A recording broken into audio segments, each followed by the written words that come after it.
In the end, the only thing I saw was a flash, an insufferable burning light, the pain ripping apart my body. I felt it tearing out of my soul. After a while, I was nobody, nothing. The light went out and I vanished into overwhelming darkness. I welcomed the end with delight. Sean Bean. What an absolute legend. The man was sharp, for crying out loud. Which reminds me, why the hell hasn't anyone actually made a Sharp game yet? Anyway, with Kholat out this week and with Sean Bean lending his earthy vocal talents to providing the voice of one of the game's key narrators, we thought we'd take a look at the top 5 games to feature Mr. Bean himself. The one who played Ned Stark, that is, not the Mr. Bean who drove an armchair down the road. First up, it's Train Simulator 2015, but to be honest, we're not even talking about the game itself at this point, which doesn't really have any voice acting in it at all. Instead, it's all about the trailer, where Sean Bean sounds out a rallying cry to train fans everywhere. I have to admit, it's really hard to resist. There is a place where everyone is free to test their mettle, to master their machines, where skills are learned and instincts are honed. A place where drivers perfect their craft on every type of train, over every terrain. So join us. We're ready when you are. We are many. We are rail fans. Train Simulator 2015.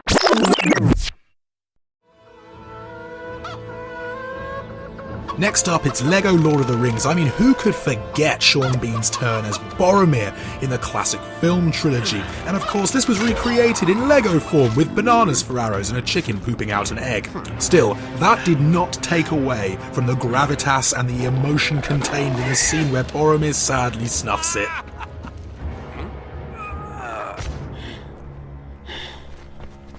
They took the little ones. He's down.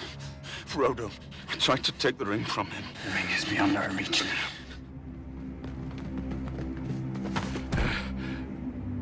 I do not know what strength is in my blood, but I swear to you, I will not let the White City fall, nor our people fail. Our people. No.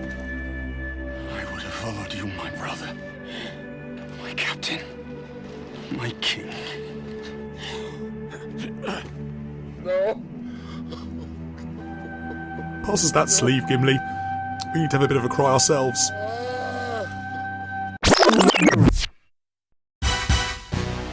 In at number 3, we've got a game that doesn't actually feature Sean Bean's vocal talents, but it does feature his face, and I'm talking about Goldeneye 64. You might think it's a little bit silly to include Goldeneye on a list like this, but back then it was really cool to see your heroes from the silver screen turning up on your games console. It was awesome to pit Pierce Brosnan's James Bond against Sean Bean's Alec Trevelyan, and then you got to play as Trevelyan in the multiplayer. Let's say that again.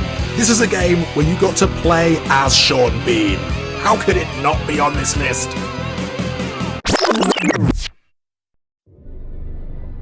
Let's get serious for a moment and let's talk about Papa Sangre 2. Now here's a game that doesn't try to wow you with graphics. I mean, it doesn't actually even have any.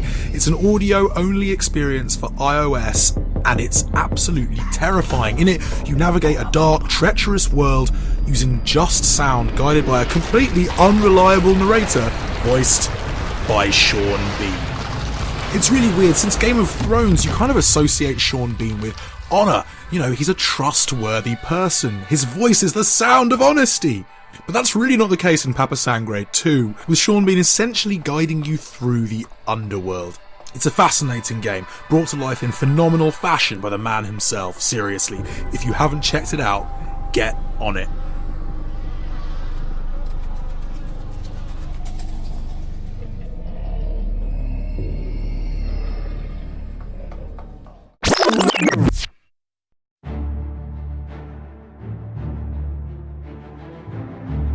Let's face it, number 1 was always going to be Sean Bean's turn in the Elder Scrolls IV Oblivion as Martin Septim. Now this role and this performance is fantastic for a number of reasons.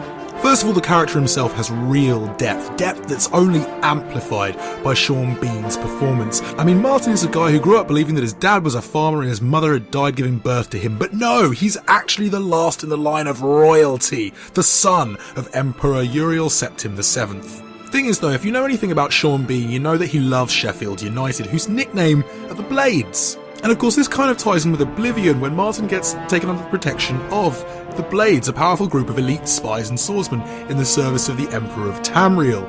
Is that amazing coincidence? Was it planned? I don't know, it just makes me giggle sometimes.